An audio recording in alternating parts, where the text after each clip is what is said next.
Hello दोस्तों, कैसे हो आप लोग। स्वागत है आपका इस नई वीडियो में। तो आज के वीडियो में हम समझने वाले हैं कि कंपोनेंट्स क्या होते हैं। लास्ट वीडियो में हमने प्रोजेक्ट का स्ट्रक्चर देखा था। आज के वीडियो में हम समझने वाले हैं कि हम कैसे एक कंपोनेंट को बना सकते हैं या फिर कंपोनेंट होता क्या है। क्योंकि रिएक्ट नेटिव के अंदर हम जो भी कुछ बात करते हैं, कुछ भी बात करते हैं, वो ऑल अबाउट कंपोनेंट्स है।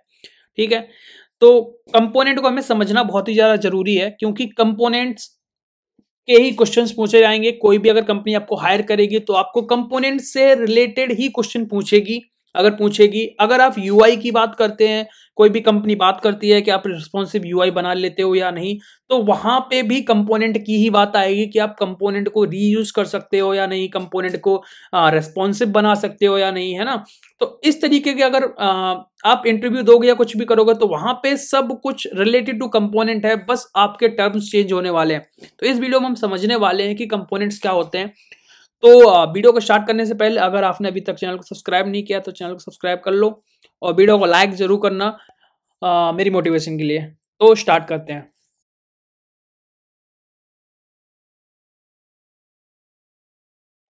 सबसे पहले हम समझते हैं कि एक कंपोनेंट क्या होता है। क्योंकि अगर आप रिएक्ट नेटिव के अंदर कोई भी एक जेएस फाइल भी बनाते हो, डॉट जेएस एक्सटेंशन के साथ कोई भी फाइल बनाते हो, तो हर file as a component treat नहीं करी जा सकती। क्योंकि कंपोनेंट का मेन मतलब जो यहाँ पे है, मेन जो एम है वो है कंपोनेंट हम क्रिएट करते हैं, वो रिटर्न में हमें एक कुछ ऐसा व्यू देता है जिसे विजुलाइज हो सके या फिर जिसे हम अपने मोबाइल ऐप के अंदर देख सकें। ठीक है, तो पीस ऑफ कोड जो रिटर्न क्या करे, यूआई रिटर्न करे, उसे हम कंपोनेंट बोलते हैं। सिंपल सी भाषा, बिल्कुल सरल भाषा, कि ऐसा एक कोड जिसे हमने लिखा है और जो रिटर्न क्या कर रहा है, हमें यूआई रिटर्न कर रहा है, जिसे हम अपनी ऐप के अंदर देख सकते हैं। अब मैं एग्जांपल देता हूं, जैसे क्या आपने बटन बनाया है ना, आपने एक नॉर्मल सा बटन बनाया जो रिएक्ट नेटिव का खुद का ही है।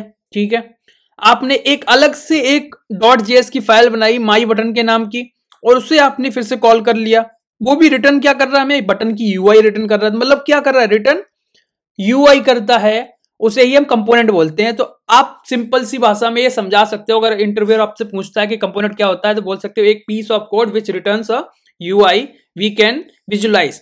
इस तरीके से आप सिंपल भाषा में इंग्लिश में रिप्लाई कर सकते हो या फिर हिंदी में रिप्लाई कर सकते हो, जो भी आपको कन्वीनियंट लगे। ठीक है, अब बात करते हैं कि कंपोनेंट्स कितने तरीके के होते हैं। ये तो मैंने आपको सिंपल तरीके से समझा दिया कि कंपोनेंट होते क्या है, बट कितने तरीके से होते हैं, हम उनको लिख कैसे सकते हैं, ये बात तो हम आगे करेंगे ना। ठीक है, तो सबसे पहले देखते हैं कंपोनेंट्स कितने तरीके के होते हैं। ठीक है, ये अगली स्लाइड में हमारा इस क्वेश्चन का आंसर है। कंपोनेंट्स दो तरीके के होते हैं। देखो, फालतू की चीजें अगर हम माने तो बहुत सारी चीजें हैं, हम बेसिक पहले लेके चलते हैं। दो तरीके के कंपोनेंट होते हैं। एक कंपोनेंट जो रिएक्ट नेटिव खुद देता है, उनके बिल्ट इन कंपोनेंट्स हैं, जैसे कि हमारे बटन हो गए, हमारे टेक्स्ट हो गई, हमारी इमेज हो गई, जो उन्होंने खुद दिया रिएक्ट नेटिव में। हमें बनाने की जरूरत नहीं, हमें बस उन्हें कॉल करने की जरूरत है, जस्ट यूज करने की जरूरत है ना। उन्हें हम बोलते हैं कोर कंपोनेंट्स।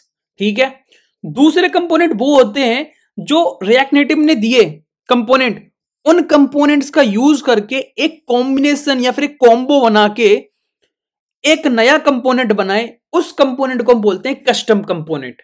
ठीक है, तो कंपोनेंट कितने तरीके के होते हैं, दो ही तरीके। वैसे देखो और भी होते हैं, हाई ऑर्डर कंपोनेंट वगैरह वगैरह, वो सारी चीजें बेसिक होती हैं, वो मैं आपको बताऊंगा। बट बेसिक भाषा में अगर माने एज ए बिगिनर तो समझे, हमें दो ही तरीके के कंपोनेंट होते हैं। एक जो रिएक्ट नेटिव ने खुद दिए हैं, और दूसरे कंपोनेंट जो हम खुद से बना सकते हैं, कस्टम कंपोनेंट या फिर कस्टमाइजेशन के साथ कंपोनेंट। ठीक है, अब इनको हम आगे समझते हैं कि अगर कोर कंपोनेंट्स होते हैं तो कौन कौन से होते हैं। तो मैं यहाँ पे कुछ एग्जांपल्स मैंने यहाँ पे दिखाए हैं। ठीक है, बाकी हम इनको देखेंगे आने वाली वीडियोस में, सारे कंपोनेंट्स को अलग अलग देखेंगे। बट फिलहाल मैंने यहाँ पे कुछ नोट डाउन करी है जो मोस्टली यूज होते हैं, जिन्हें बेसिक कंपोनेंट्स बोलते हैं, जिनकी हेल्प से मोस्टली एप्स कंप्लीट हो जाते हैं, हमें और कंपोनेंट्स की जरूरत नहीं पड़ती है। जैसे पहला हमारा व्यू। ठीक है, व्यू क्या है, एक कंटेनर है जिसके अंदर हम मल्टीपल क्या कंपोनेंट्स को डाल सकते हैं। ठीक है, ये कंटेनर है। दूसरा टेक्स्ट, मतलब कोई भी हमें टेक्स्ट दिखाना है तो उसके लिए टेक्स्ट हो गया। टेक्स्ट इनपुट, यूजर से कोई भी इनपुट लेना है, जैसे उसका नाम, जैसे हम फॉर्म वगैरह में नाम ईमेल वगैरह लेते हैं तो वो उसके लिए यूज करते हैं टेक्स्ट इनपुट। फ्लैट लिस्ट, ये हमारा डेटा लिस्टिंग के लिए काम आता है। स्क्रॉल व्यू, जब भी डेटा आउट ऑफ स्क्रीन जाता है, ओवरफ्लो हो जाता है डेटा का, तो हमें उसे स्क्रॉलेबल बनाने के लिए स्क्रॉल व्यू यूज करते हैं। टचेबल ऑपेसिटी, ये हमारा क्लिकेबल व्यू होता है। जैसे हमने ऊपर वाला जो ये व्यू लिया है, ये क्लिकेबल नहीं होता, इसीलिए हमें अगर सेम तरीके की चीज यहां यूज करनी है तो इसे हमें क्लिकेबल व्यू बोल सकते हैं, जिसमें टचेबल वाला क्या होता है, एक प्रॉपर्टी होती है कि इसे टच कर सकते हैं, ठीक है।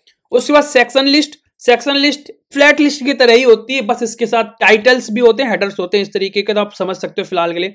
इमेज तो आप जानते हो, इमेज मतलब कोई भी अगर फोटो वगैरह कुछ भी दिखाना है, आइकन्स दिखाने हैं, तो हम इमेज यूज करते हैं। बाकी बहुत सारे और होते हैं जिनकी लिस्ट आपको रिएक्ट नेटिव की कहां पे, साइट पे मिल जाएगी, जो मैं आपको बता दूंगा, ठीक है। हम इनको यूज करेंगे आने वाली वीडियोस के अंदर, हम इन सारे कंपोनेंट्स को यूज करेंगे, इनकी हर एक प्रॉपर्टी को लगभग यूज करेंगे, तो उसकी टेंशन नहीं लेना। फिलहाल हमें समझना है कि कंपोनेंट्स होते क्या हैं, है ना। तो कोर कंपोनेंट्स ये होते हैं। अगली स्लाइड में हम देखेंगे कस्टम कंपोनेंट क्या होते हैं। मान लो आपने एक .js की एक क्लास बनाई, एक क्लास का मतलब एक फाइल बनाई, क्लास का नाम नहीं लूंगा क्योंकि यहां पे क्लास का भी कुछ मतलब है, क्लास और फंक्शन का भी यहां पे कुछ मतलब है, जिसके लिए मैं क्लास का नाम नहीं लूंगा, मैं लूंगा एक फाइल बनाई, जिसे हम बोल सकते हैं कि मैंने एक कोई फाइल बनाई, इसका नाम मैंने रख दिया माई कंपोनेंट .js। अभी मैं प्रैक्टिकल करके दिखाऊंगा, तो टेंशन नहीं लेना, अभी फिलहाल सुनो बस, ठीक है। तो मैंने क्या करा, एक फाइल बनाई .js की, उसके अंदर मैंने क्या करा, आपका व्यू भी डाल दिया, जो क्या है कोर कंपोनेंट, जो रिएक्ट नेटिव ने खुद दिया, टेस्ट, इमेज, ये तीन मिला के मैंने क्या करा, एक छोटा सा कुछ व्यू बना लिया, मतलब कुछ मैंने यूआई बना ली इन तीनों को मिला के, और उसको एक फाइल के अंदर सेव किया था, .js फाइल के अंदर, चाहे वो फंक्शनल हो या क्लास। अभी आपको इतना सोचना नहीं क्योंकि मैंने वो बताया नहीं, तो आपको समझ में नहीं आएगा, ठीक है। तो कस्टम कंपोनेंट इस एक कॉम्बिनेशन को, इस कॉम्बिनेशन को, ये तीन चीजें जो मैं यूज करा, मैंने कॉम्बो को मैं बोलूंगा एक कस्टम कंपोनेंट।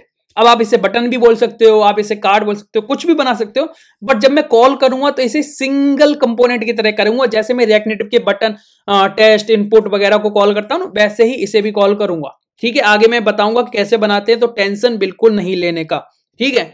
अब मान लो कस्टम कंपोनेंट इस तरीके से बनते हैं कि जिसके अंदर अब हम इसकी डेफिनेशन कैसे दें, we can create a custom component using multiple core components, ठीक है। सिंपल सी डेफिनेशन, ठीक है। अब ये तो हो गया हमारे कस्टम कंपोनेंट्स भाई, ठीक है। अब हम समझते हैं इसको प्रैक्टिकल नॉलेज के साथ। ये हमने कैसे समझ लिया, हमने यहाँ पे ग्राफ के बेस पे समझ लिया, इसके बेस पे, हमारे स्लाइड्स की बेस पे। अब हम इससे समझेंगे यहाँ पे अपनी कोडिंग में, ठीक है। सबसे पहली बात करते हैं ये कंपोनेंट क्या होता है, ठीक है। अभी आप सामने ये कोड देख रहे हो ना, जहां पे मैंने एक्सपोर्ट क्लास ऐप, ये इतना कोड मान लो, ये फिलहाल हमारे लिए एक कंपोनेंट है, क्योंकि ये हमें क्या कर रहा है, यहां पे देखो आप कोने में देख सकते हो, ऊपर एक यूआई रिटर्न कर रहा है, देख रहे हो ना, मोबाइल पे कुछ भी दिख रहा है ना, व्हाइट तो दिख रहा है ना फिलहाल, तो जो व्हाइट भी दिख रहा है वो भी क्या है, एक यूआई है जिसे हम देख सकते हैं, ठीक है। तो ये इतना कोड जो है वो रिटर्न क्या कर रहा है, एक यूआई रिटर्न कर रहा है, तो इसे भी हम क्या बोलेंगे, एक कंपोनेंट।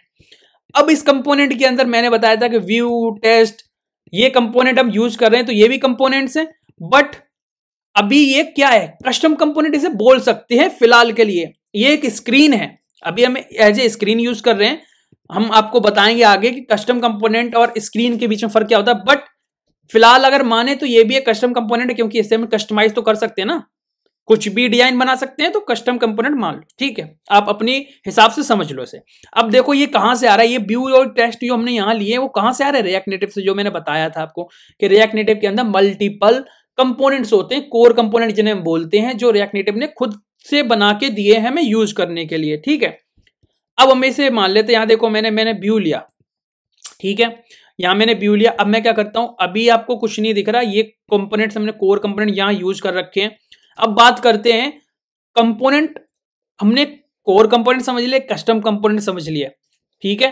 पहले मैं आपको कोर कंपोनेंट यूज करके दिखाता हूं, फिर कस्टम कंपोनेंट यूज करके बताऊंगा, फिर हम समझेंगे क्लास कंपोनेंट और फंक्शनल कंपोनेंट।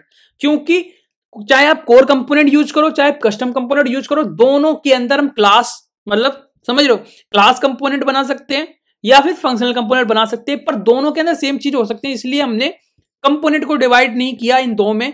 कंपोनेंट बनाना सीख गए तो फिर आप क्लास बेस में बना लो या फिर फंक्शनल, कौन सा ज्यादा यूज करना चाहिए वो आगे की कहानी है, उसे हम बताएंगे। तो अभी सोच के बिल्कुल भी कंफ्यूज नहीं होना है, ठीक है। तो अभी हम क्या बात कर रहे थे, कोर कंपोनेंट्स के बारे में, कि हम कोर कंपोनेंट यूज कैसे करते हैं ना। तो देखो कहानी पहले समझते हैं बिल्कुल ईजी से। आपको क्या करना है, यहाँ पे जैसे मान लो हमारा ये रिटर्न है, ये क्लास कंपोनेंट है, ठीक है। फिलहाल अभी मान लो क्योंकि इसके अंदर क्लास लगी, जब भी हम कोई ऐसी यूआई या कंपोनेंट बनाते हैं इस क्लास वाले के संग, तो हमें रिटर्न यहाँ करना पड़ता है, अदरवाइज नहीं। तो हम इसे समझाएंगे, अभी टेंशन मत लो, ठीक है। तो अगर हमें व्यू यूज करना है, व्यू मैंने क्या बताया था, एक कंटेनर होता है, एक बॉक्स होता है, इसके अंदर मल्टीपल कंटेनर डाल सकते हैं। तो ये आउटर वॉल की तरह होगी। जब घर बनाते हैं ना तो एक आउटर वॉल होती है, उसके अंदर मल्टीपल रूम्स बना लेते हैं ना, किचन बना लेते हैं, बहुत सारी चीजें होती हैं। तो जो आउटर वॉल होती है वो क्या है, यहाँ पे व्यू है। अब इसे ऐसा नहीं है कि हम सिर्फ आउटर में यूज कर सकते हैं, इसे इनर भी, क्योंकि वॉल तो अंदर भी होती है ना, ठीक है। तो उस तरीके से आप समझ सकते हो। तो ये मैंने एक व्यू लिया, ठीक है, ये मैंने व्यू लिया, इसके अंदर मैंने टेक्स्ट डाल दिया जैसे पहले पढ़ा हुआ था। मान लो मैंने इसे हेलो लिख दिया, ठीक। अभी ये फिलहाल आपको दिख नहीं रहा, तो मैं थोड़ी सी इसमें स्टाइलिंग ऐड करूंगा, पर स्टाइलिंग के बारे में आपको बताऊंगा, तो यहाँ पे आपको अभी समझ में नहीं आएगा।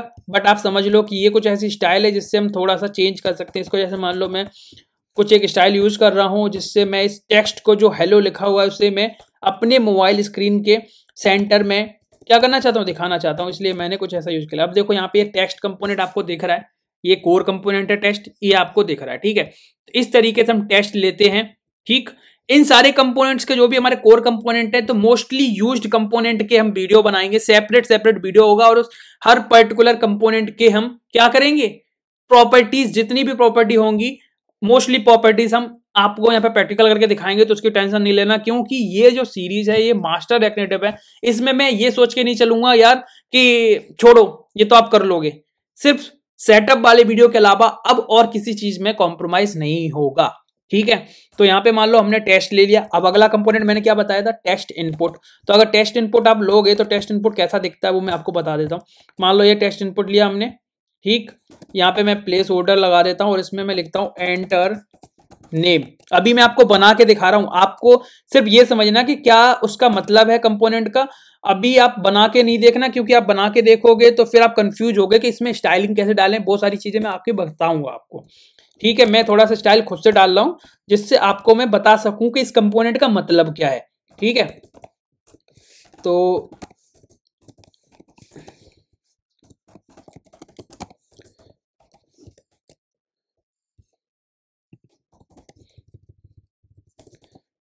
ठीक, अब देखो ये टेक्स्ट इनपुट जो है इसका मतलब क्या है कि जब भी हम किसी यूजर से इनपुट लेते हैं, जैसे हमने कोई ऐप बनाया और हमने लॉगिन फॉर्म डाला कि भाई अपना ईमेल आईडी डाल दे, पासवर्ड डाल दे, तो वो डालेगा कहाँ पे यूजर, तो वो डालने का जो इनपुट है जहां से हम इनपुट ले रहे हैं वो इस कंपोनेंट के जरिए लेते हैं, जिसे हम बोलते हैं टेक्स्ट इनपुट। तो यहाँ पे मान लो मैं अपना नाम डालने को बोला, एंटर नेम डाला, तो मैंने यहाँ पे नेम डाला। ऐसे यूजर से आप ईमेल भी पूछ सकते हो, कुछ भी पूछ सकते हो, तो इसीलिए इस टेक्स्ट इनपुट का यूज होता है भाई, ठीक है। अगला कंपोनेंट क्या है, जैसे हमने टेक्स्ट देख लिया, टेक्स्ट के अंदर हम यहाँ पे इस तरीके से टेक्स्ट डाल सकते हैं और इस तरीके से भी डाल सकते हैं, ठीक है।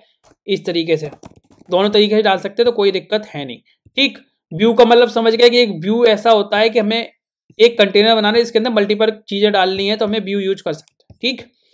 अब मानते हैं हमने व्यू देख लिया, टेक्स्ट इनपुट, हम इमेज की बात करते हैं। तो मान लो अभी इमेज हमारे पास, मैंने इमेज को, ये सारे इंपोर्ट कहां से हो रही है, इस चीज को जो ये इंपोर्ट लिखते हैं ना, इंपोर्ट का मतलब क्या है कि ये कहीं रिएक्ट नेटिव वाले फोल्डर में ये सारे कंपोनेंट बने पड़े हुए हैं, बस हमें क्या करना है, इन्हें कॉल करके उधार लेके बोल सकते हो यार, बोरो कर लिया मैंने कि इनको यहाँ पे बोरो करके यहाँ यूज करना है अपने ऐप के अंदर, ठीक है। तो मैंने इस तरीके से कॉल कर लिया। इनकी मेन प्रॉपर्टी क्या होती है, अब मैंने इमेज लिया, इमेज के अंदर हम क्या कर सकते हैं, सोर्स। ये सोर्स का मतलब क्या, अभी देखो ये सोर्स वगैरह है क्या यार, बताऊंगा। अभी मैंने आपको छोटी छोटी चीजें बताऊंगा, तो बहुत सारी चीजें बताने को है, तो थोड़ा सा पेशेंस रखना है, ठीक है। सोर्स यहाँ पे क्या कर सकते, सोर्स का मतलब होता है जहां पे हम इमेज जो भी हम यूज कर रहे हैं, चाहे वो सिस्टम के अंदर पड़ी है, मतलब मेरे कोड के अंदर कहीं फोल्डर में पड़ी हुई है, तो हम उसे यहाँ पे कॉल करेंगे उस इमेज को, ठीक है। तो अभी मेरे पास इसके अंदर कोई इमेज नहीं है, तो मैं क्या करता हूँ, एक फोल्डर से एक आई थिंक मैं कोई भी एक मान लो ये इमेज है, ठीक है, ये इमेज है। तो मैं इस इमेज को यहाँ पे अपने कोड में चलता हूँ, ठीक है। और यहाँ पे ये पोल ऐप, यही वाला ऐप है, तो मैंने यहाँ पे इसको कॉल कर दिया और मैं इस इमेज का नाम इमेज ही रख दे रहा हूँ, image.jpg। तो मैं यहाँ पे इस तरीके से image.jpg, पूरा नाम जो भी इमेज का है वो पूरा नाम लिखना है यहाँ, ठीक है, इस तरीके से। और इसमें स्टाइल अभी आपको स्टाइल समझ में आएगी। फिलहाल मैं स्टाइल में इसको थोड़ा सा क्या इसका साइज वगैरह होता है ना, इमेज का साइज तो दोगे ना कितनी बड़ी दिखानी है, तो मान लो मैं कुछ इस तरीके से इसका साइज दे दिया और यहाँ पे इमेज दिखने वाली है। ठीक है, तो दूसरा कंपोनेंट हम बता रहे थे उसे बोलते हैं इमेज। ठीक है, तो यहाँ पे इस तरीके से हम इमेज दिखा सकते हैं। टेंशन नहीं लेना, हम ये सारे कंपोनेंट बिल्कुल डिटेल में देखेंगे, हर प्रॉपर्टी उसकी देखेंगे कि हम क्या कर सकते हैं। ये टेक्स्ट हो गया, ये सारे कंपोनेंट जिसके अंदर है उसे व्यू बोलते हैं। ये एक टेक्स्ट इनपुट हो गया जिससे हम यूजर इनपुट ले रहे हैं। ये हमारी इमेज हो गई। ठीक है, अगर मान लो अब हमने जो हमारा ये था जहां मैंने कोर कंपोनेंट बताए थे, देखो व्यू हो गया, टेक्स्ट इनपुट है, मैंने इमेज बता दिया। अब बचे हुए हैं flat list, scroll view, touchable opacity. Touchable opacity पहले देख लेते हैं। ठीक है, तो अब मैं टचेबल ऑपेसिटी को यहाँ कॉल करता हूँ। ठीक है, टचेबल ऑपेसिटी क्या, ये व्यू की तरह ही सेम होता है, बस हमें क्या करना है भाई, इसको टचेबल बना सकते हैं, मतलब इसे क्लिक कर सकते हैं, अपनी भाषा में समझें, क्योंकि व्यू को हम क्लिक नहीं कर सकते। ठीक है, व्यू के अंदर प्रॉपर्टी नहीं होती क्लिक करने की, तो इसीलिए इन्होंने इस प्रॉपर्टी को इस टचेबल ऑपेसिटी के अंदर दिया है। इसे हम बटन की तरह भी यूज कर सकते हैं, क्लिकेबल व्यू बना सकते हैं। ठीक है, तो मान लो फिलहाल मैंने इसको अभी ऐसे बना लिया है, हाइट मैंने दे दी 50।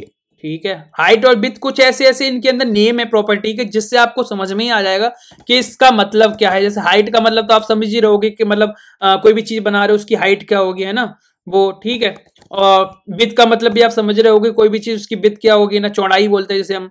ठीक, और थोड़ी सी अभी 1 सेकंड में थोड़ी सी स्टाइल ऐड कर देता हूँ। थोड़ा सा आपको कॉम्प्लिकेशन लगेगा, अगर आप बिल्कुल बिगिनर हो तो थोड़ा सा आपको कॉम्प्लिकेशन लगेगा इस चीज में कि ये क्या है, बट गारंटी है कि आपको 2 4 10 वीडियो के बाद आपको सारी चीजें समझ में आने लग जाएंगी जब हम इन्हें एक्चुअल में यूज करेंगे।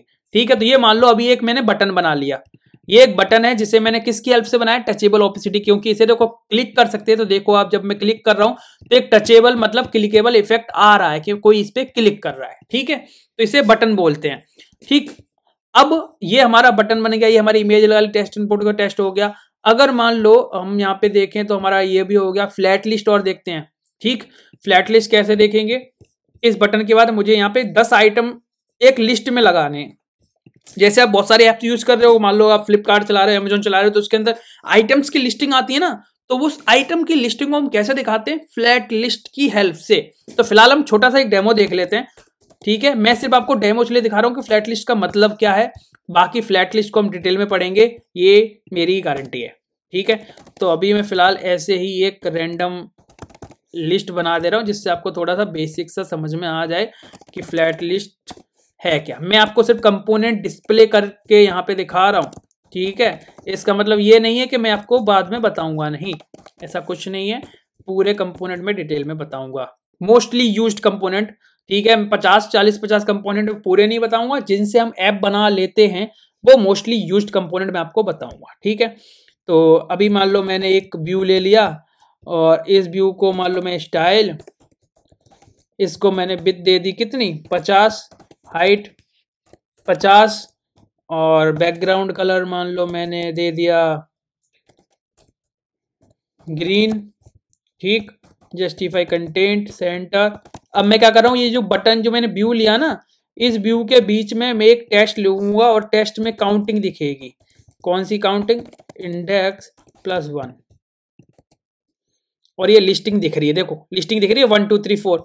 अब इसको थोड़ा सा सेपरेट कर देते हैं जिससे आपको समझ में आए कि जैसे हम अमेजोन वगैरह में यूज करते हैं तो वो किस तरीके से यूज होती है। देखो इस तरीके से आइटम की लिस्टिंग हो जाती है। ठीक है, तो यहाँ से हम इस फ्लैट लिस्ट का यूज किस लिए करते हैं, हम कोई भी चीज कोई भी डेटा है उसे हमें क्या कराना है, लिस्टिंग करानी है, तो इसलिए यूज होता है। तो यहाँ पे देखो ये हमारी होगी फ्लैट लिस्ट भाई।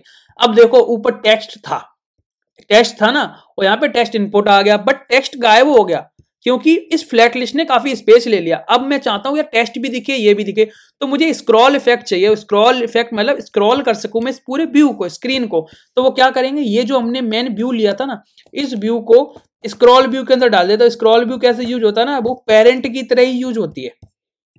ठीक है, उस व्यू का तो पेरेंट की तरह, मान लो मैंने अभी ये कर दिया। अभी तो मैं यहाँ पे मैंने फिर से थोड़ा सा, यहाँ पे आपको शायद थोड़ा सा कंफ्यूजन हो सकती है कि यार ये क्यों हो रहा है। देखो अब मैं इस व्यू को स्क्रॉल कर सकता हूँ, मतलब ऊपर नीचे कर सकता हूँ। पहले ये प्रॉपर्टी नहीं थी भाई लोग, ठीक है।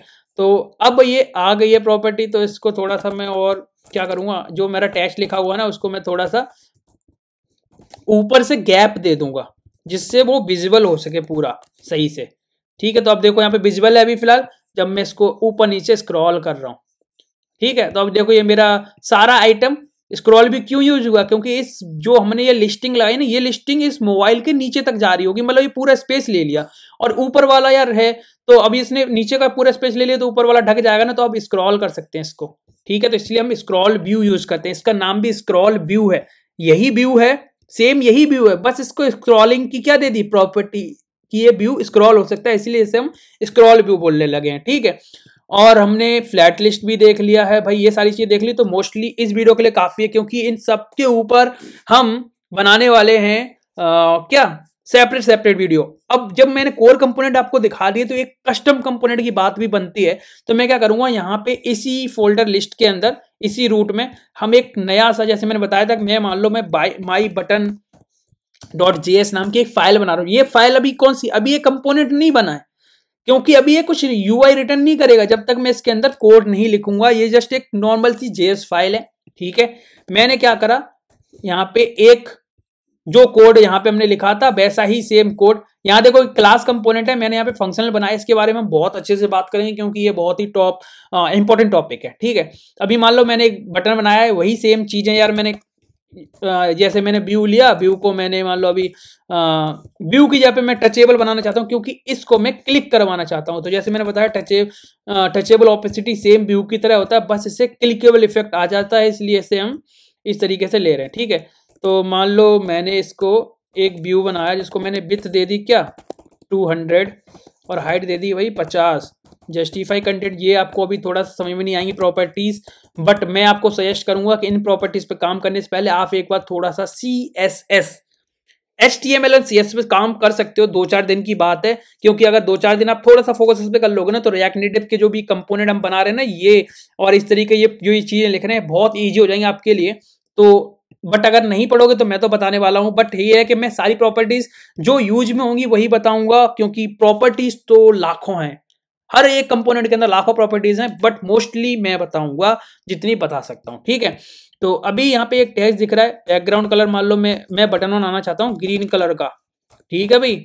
और ग्रीन कलर का बटन बना दिया मैंने, ये लिख दिया, और यहाँ पर टेक्स्ट उसके अंदर दिखना चाहिए कैसा, व्हाइट कलर का। तो मैंने टेक्स्ट को कलर दे दिया कैसा, व्हाइट। और मैंने यहाँ पे फिलहाल सेव कर दिया, एक नॉर्मल सा बटन है। मैंने क्या करा, जैसे मैंने बोला ये सारे कंपोनेंट हमने यूज करे, तो कोर कंपोनेंट बोलते हैं ना। अब मैंने क्या करा, इसी व्यू में मैंने अपना एक इस बटन के बाद, क्योंकि फ्लैट लिस्ट ने नीचे का स्पेस घेर रखा, तो मैं इस बटन के बाद यहाँ पे माई बटन जो हमने वहां बनाया उसे कॉल कर लिया, ठीक है भाई, और मैंने इसे सेव कर लिया। अब देखो ये माई बटन आ गया, इसके अंदर भी क्लिकेबल इफेक्ट है, बट हमने कैसे बनाया इसे, हमने यहां जाके बनाया। अब इसको मैं थोड़ा सा कस्टमाइज कर सकता हूं, और सबसे बड़ा फायदा क्या है, इस फाइल को हम 50 अलग अलग फाइल्स के अंदर कॉल कर सकते हैं, सेम इस बटन को, है ना। बट मान लो अगर ये लिस्ट आपने यहां बना दी है और आपने कहीं सेपरेट फाइल में नहीं डाला है, कोई कंपोनेंट कस्टम कंपोनेंट नहीं बनाया है, तो इस ये वाला कोड आप जितनी जगह भी अगर आप सेम चीज चाह रहे हो तो बार बार लिखना पड़ेगा ना। तो उन सारी चीजों को बार बार ना लिखना पड़े, इसलिए हम कस्टम कंपोनेंट बनाते हैं, एक अलग फाइल में डाल देते हैं वही कोड जो हमने यहां पे डाला, और वहां हमने उठा के पेस्ट कर दिया। अब इस फाइल को हम पर्टिकुलर मल्टीपल प्लेसेस पे कॉल कर सकते हैं, क्योंकि कस्टम कंपोनेंट का जो मेन यूज है वो यही है कि हम कोड को रीयूज कर लें। रीयूजेबिलिटी ही रिएक्ट नेटिव में बेस्ट है, इसीलिए रिएक्ट नेटिव मोस्टली लोग यूज करते हैं। इसीलिए हम कंपोनेंट को यहाँ पे बना दिया, और इस कस्टम कंपोनेंट को हम मल्टीपल प्लेसेस पे यूज कर सकते हैं। जैसे मैं दिखाता हूं एग्जांपल, जैसे मैंने माई बटन बनाया एक, यही तो बनाया हुआ है ना, बट मैं अब यहाँ पे मल्टीपल टाइम इस तरीके से कॉल करूं। यहाँ पे सिर्फ कितनी लाइन का कोड हुआ, 3 लाइन का, और ये इतनी लाइन का। अगर यही सेम कोड में यहाँ पे 3 बार रिपीट करता, तो आप समझ सकते हो कि कितना ज्यादा कोड बढ़ जाता भाई, समझ रहे हो। तो इन चीजों का ये स्ट्रेस कम करने के लिए कि भाई कोड ज्यादा ना बढ़े, हम क्या करते हैं, कंपोनेंट को बनाते हैं और उनको रीयूज करते हैं। अब आप देख सकते हो कि माई बटन बिल्कुल परफेक्ट दिख रहे हैं, और 3 बटन है, ठीक है। इसको और भी कस्टम कर सकते हैं, वो मैं आपको आगे बताऊंगा, ठीक है। तो इस वीडियो में इतना ही। अगर वीडियो अच्छा लगा है, हेल्पफुल लगा है, तो लाइक जरूर करना और चैनल को सब्सक्राइब कर लो। ठीक है, मिलते हैं नेक्स्ट वीडियो में, तब तक के लिए बाय।